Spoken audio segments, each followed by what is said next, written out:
Okay, 40-yard shots today for the Daisy 35, but I'll start out with the 25 yards. And this was the bench rest type that I usually do, where try to stay as still as possible and fire the shots. This Daisy 35 here is a smooth bore, so you have to expect some loss of accuracy without the rifling, but for being a smooth bore, sometimes you can get some pellets to work and some don't. I have found that the 11.5 grain silver arrow or silver point works great at pretty much all ranges with the Daisy 35. It gives it a little bit tighter groups, I've noticed, because it's a longer style pellet. And when you have a long pellet, it helps out if you don't have that rifling twist. So I'm going to read these off to you and show you the groups here. You guys can do the averages by just adding up all these and dividing by 6. So we got 6 sets of 5, and it's the Daisy 35, and I use the 9x scope since a lot of people online have 9 power scopes. So just to show you what you might get with the 9 power scope. So this is 4 pumps, 25 yards, 11.5 grain. So here's the sets. This one is 2 1/8. Second one is 1 7/8. Third one is 2 1/4. Fourth one 1 3/4. You had a 1-inch group right there, which is really nice for a smooth bore, and 1 1/4 inch group. But like I said, we didn't stop there. We went directly out to 40 yards. And just to let you guys know, my aim point on these was this thing here. And what I do is I reuse it. I tape it on real quick, use it as an aim point, and I cheat and I pull it back off. So even if I have a few hundred of these, I can use this one quite a few times before it wears out, and just use it as a temporary aim point, because all that really matters is your results on the paper. So that's what I was aiming at. So if you see a blank spot here with no aim point, that's what it is. I remove the aim point on these. So let's get right to the 40-yard shots. Very interesting results, because of the simple fact that this thing is pretty much a pop can killer at 40 yards. I found out if you can get your groups centered good enough, you can nail a pop can 70-80% of the time. So Daisy 35, 9x, 4 pumps, 40 yards, 11.5 grain. We took 10 shots. The reason why I take 10 shots is so I can get some kind of look at what the rifle's going to do consistently, and also gives me percentages. For instance, if I take 2 away, I get 2 1/2 inch groups. If I leave them all together, I get 3 3/8. So you have to admit that 80% of the time, if you're getting 2 1/2 inches, that's really nice. Even 100%, 3 3/8 inches out at 40 yards isn't bad for a smooth bore. So, and I'll show you exactly the reason why. So this is 11.5 grain silver arrow or silver point by H&N.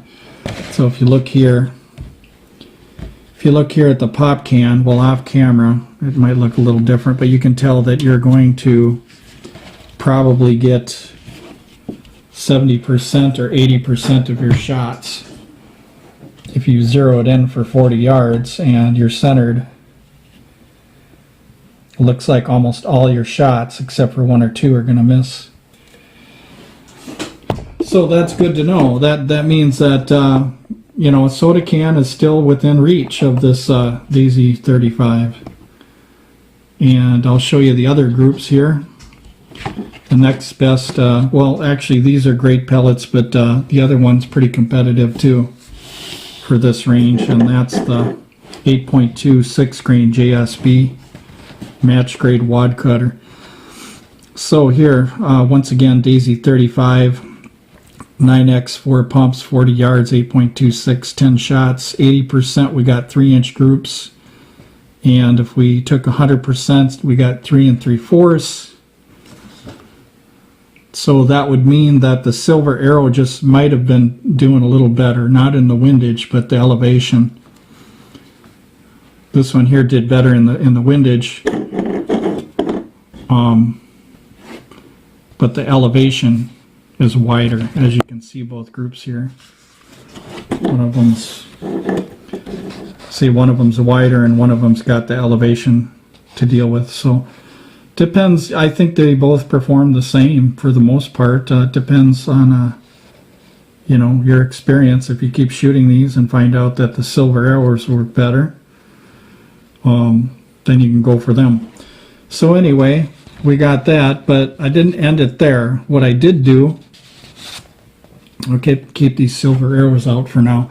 What I did do is I grabbed the Daisy 880 real quick and I pumped it up 3 times, and I shot the 8.26 grain pellet. So Daisy 880, 3 pumps, 9x, so we got the same power scope. 40 yards, 10 shots, 8.26 grain, 80%. We got 1 7/8, and 100% of the shots would be 2 1/4, which gives us a little bit of advantage over the Daisy 35. And a lot of you know the reason is the Daisy 880's got a rifled barrel, so that might be part of it. So, but for a smooth bore, you have to admit it's doing pretty good. It's trying to hang on there. It's catching up with the Daisy 880. So you get 100% 2 1/4, 100% 3 1/8 over here. So it's off, what, maybe by an inch or something. So goes to show you that you know, you could still whop some pop cans with both of these rifles at 40 yards. So if you're looking at the Daisy one here, if you set a pop can on there, everything disappears. So this is a 100% shot. 100% hit ratio with the Daisy 880 at 40 yards with this pop can here. And maybe 80% hit ratio. Maybe even more, depending on if you get lucky with your shots. 80% hit ratio, something like that. Not too bad for 40 yards for plastic rifles, my friends. But it just goes to show you that you can extract accuracy out of cheap rifles, so you can still make them fun. Granted, they're not precision target air guns. You can still make fun with them with cans at certain distances. So I really hope you enjoyed the video. I went out to 40 yards for you guys because of the fact that a lot of you don't have that space.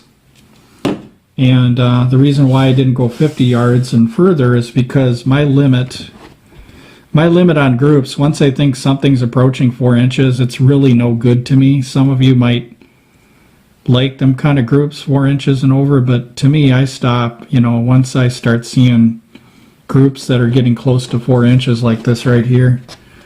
You know, this one's 3 3/4, but if I had went back 45 yards or 50 yards, I'm sure this would have came out to 4 inches, and by that time, you're pretty much out of pop can reach. So 40 yards, you know, is what you can expect, especially with the Daisy 35. Now the Daisy 880, we can predict that 50 yards that she would grow up to maybe 3 inches or more, something like that. But just depends on the test. You got to do the test and stuff like that.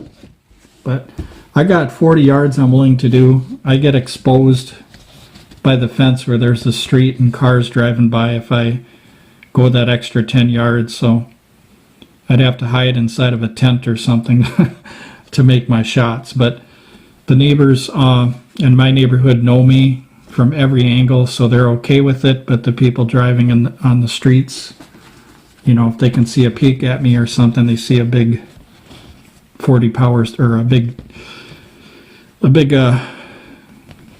scope or something, you know, no matter how big the bell is. I think the bell on this one was 42 or something like that. So this scope does really look big, and it's a longer scope. So it's 2.5 to oh no, this is my BSA scope I used for this test for both of these rifles. It was 6 to 24 by 40, I believe, something like that. So yeah, it's a pretty chunky scope, so from a distance it might look like a real rifle or something.